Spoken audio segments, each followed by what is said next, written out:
विषय आहे व्यसन सोशल मीडियाचे पालटले चित्र समाजाचे।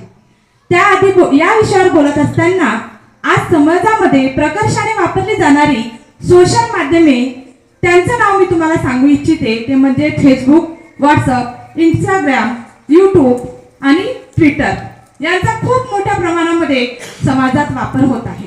काही तज्ञ विचारवंतांच्या मते सोशल मीडियामुळे अनेकांचे आयुष्य घडले आहे, तर अनेकांचे आयुष्य उद्ध्वस्त सुद्धा झाले आहे, धुळीस मिळाले आहे। आणि म्हणूनच या विषयावर बोलण्याआधी आपण सोशल मीडियाच्या सकारात्मक बाजू, नकारात्मक बाजू आणि त्याचा उपाययोजना याचा सांगोपांग विचार करायला हवा। आज समाज सोशल मीडियाच्या एवढ्या आहारी गेला आहे की नैतिकतेचे भान आणि कर्तृत्वाची जाण नसणारा युवक अजाणतेपणी सोशल मीडियाच्या आहारी जात आहे। आणि तेव्हा हा प्रश्न निर्माण होतो की हा सोशल मीडिया खरोखर सोशल आहे का समाजासाठी?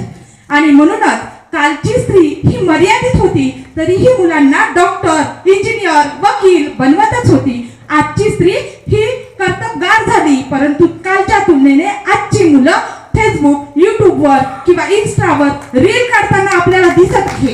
ही शोकांतिका आपण विसरून चालणार नाही।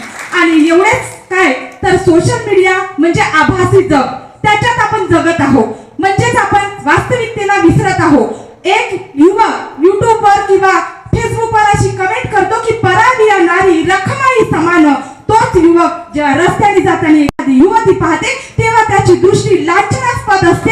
ही शोकांतिका आहे आजच्या समाजाची।